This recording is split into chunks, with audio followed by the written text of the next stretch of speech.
Welcome to That's Good Sports. I am Brandon. I think Mike Vrabel is man enough to be hit by an actual zebra and still coach a football game to perfection, Perna. Sorry! It is championship weekend where no true champions will be crowned because it's not the Super Bowl. Will the Chiefs finally win the Lamar Hunt Trophy? Can Aaron Rodgers upset the 49ers?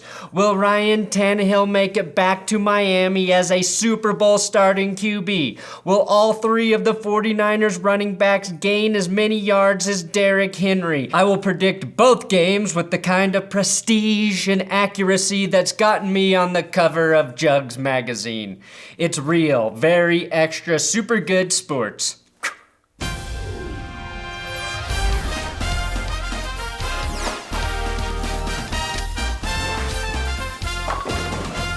Please subscribe to this YouTube channel. Today's episode is sponsored by Raid Shadow Legends, which is now available on PC and Mac. Raid is an amazing dark fantasy RPG that even my cat is talking about. And now that it's available on PC and Mac, there are control customizations for ease of play, extra graphic features with the same great core gameplay from the Android and iOS versions. It's a cross-platform game, so once you install and register on your PC, you can play with one of their 400 plus champions anywhere. My first champion was Elhain, so I'll always love her, but I had to leave her for the upgraded Zargala once she became available. There are already 15 million people playing the game worldwide, and the new PC and Mac versions play great on any computer, not just souped up gaming PCs. You can download the game for free by clicking my link in the description, and if you use my link, you'll get 50,000 free silver and a free epic champion as part of the new player program. Link below. Link below.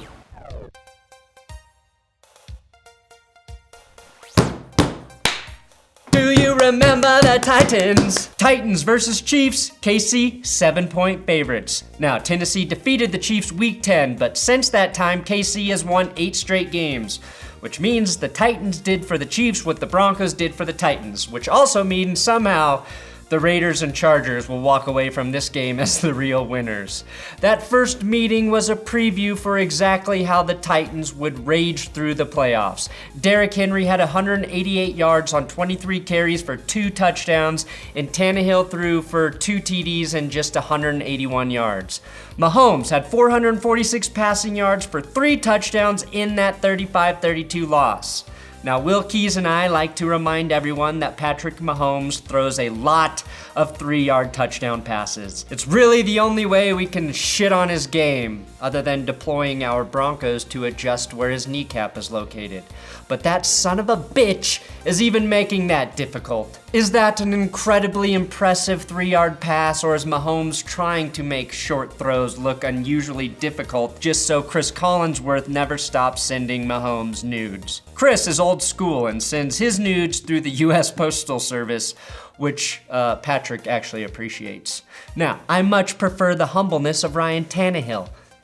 He's a guy who will only be great when he needs to be great, and when he throws a 50-yard touchdown, he doesn't try and tighten the front of Collinsworth's pantaloons by overdoing it with body contortions or having his eyes on the hot dog vendor instead of his receiver. Titans receiver Adam Humphries may be back on the field for Tennessee.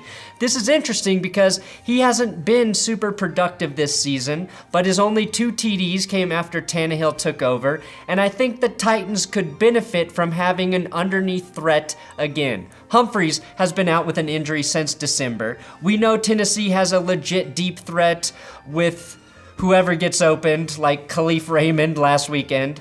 A.J. Brown has 4 catches in the postseason for just 13 yards. Prior to that, Brown averaged 100 yards per game in his last 6 with 5 touchdowns. I think the misconception is if the Chiefs stop Derrick Henry, the Titans don't have a passing game. That's not true, but if Tannehill has a reliable target for those 3rd and 4s and Humphries, the passing game could be huge for Tennessee.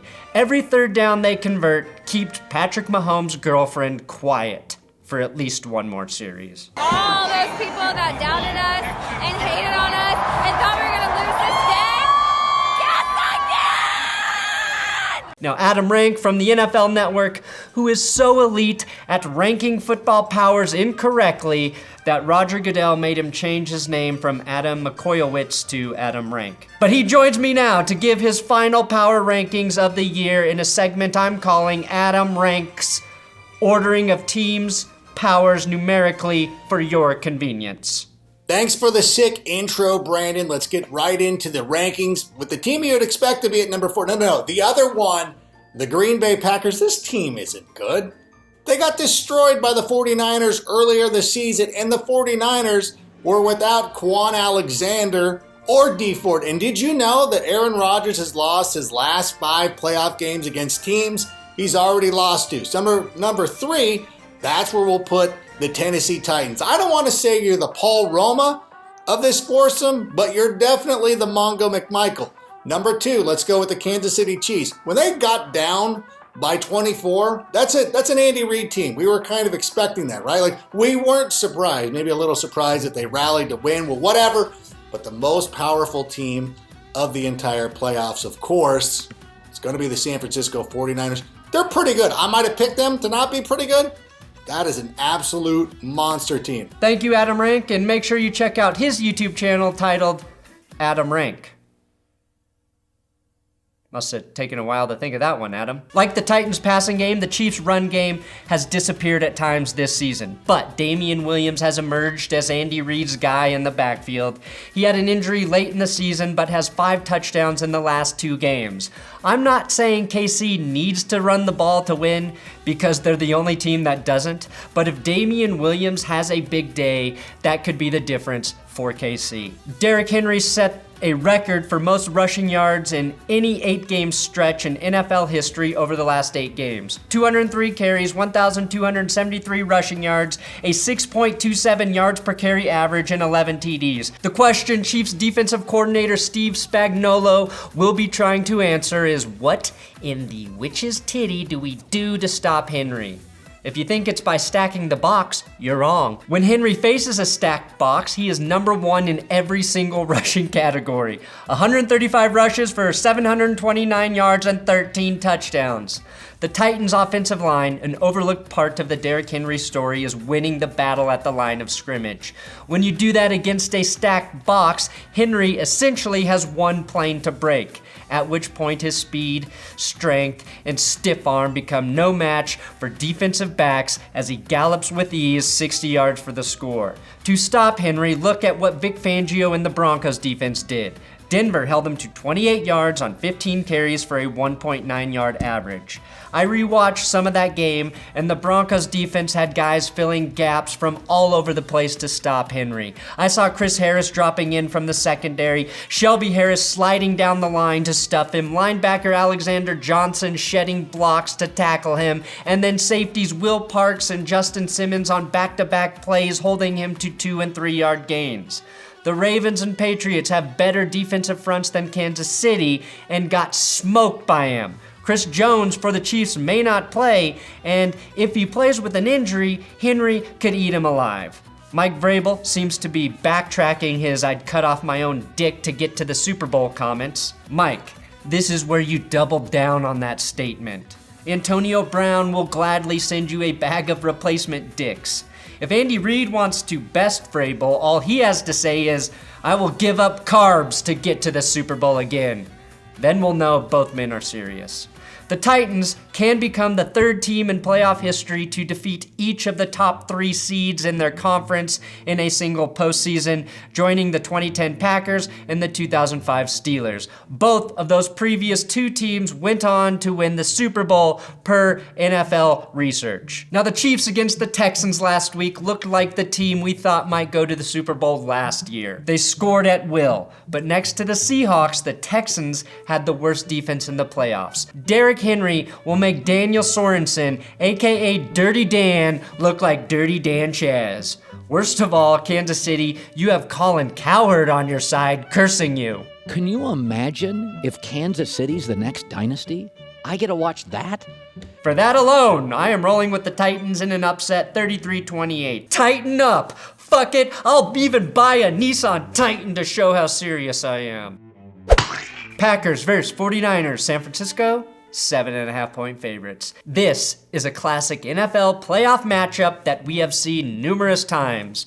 Not just going back to the days of Colin Kaepernick, but to the days of Brett Favre, Steve Young, and the days of... Wait, did you guys know that the 49ers passed up on Aaron Rodgers in the 2005 draft?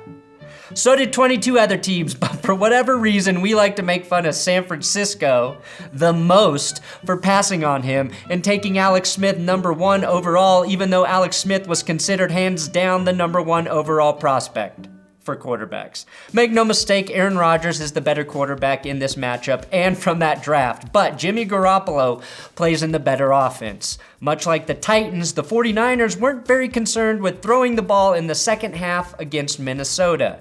And why would they be? Tevin Coleman, Raheem Mostert, and Matt Breida, all better than anyone the Seahawks were running at the Packers last week. The biggest advantage I see in this game is the 49ers defensive line against the Packers offensive line. Really, the 49ers defensive line against anyone. Well, except for maybe the 95-96 Bulls. Nobody could stop them. The Niners front is probably the best single unit left in the playoffs next to the Chiefs receiving core. Nick Bosa, Eric Armstead, DeForest Buckner, Solomon Thomas, and Dee Ford. I know their names, and they combined for 6 sacks against the Vikings. They were dragging their massive dicks over Kirk Cousins all game and telling him, "You lick that! You lick that!" Cousins did no licking because we all know he never cheats on his wife. Now, the Packers might also have to find someone other than Davante Adams to step up in the passing game. Richard Sherman is good enough to lock him down when they're on the same side, but behind Sherman, the 49ers struggle a bit in pass coverage, as the Vikings showed briefly in the first half when they were able to pick on Ahkello Witherspoon. I'd be lying, though, if I said I was entirely sure who plays wide receiver on the Packers other than Adams. But I assume it's someone with a name that's 1 letter away from being Lizard. Now, there are a lot of Packers truthers out there, people who just refuse to believe they're a good football team even though they're in the NFC Championship game. I'm not one of those people because Green Bay just finds ways to win. They really don't have a major weakness. Maybe tight end, but Jimmy Graham seems to be good for 2 catches for 50 yards every game. I think most people just find Aaron Rodgers handing off the ball quite frequently disturbing. The same way Pats fans felt seeing Brady off target all season, or the way anyone feels the first time they see Mitch McConnell's face. It still bothers me.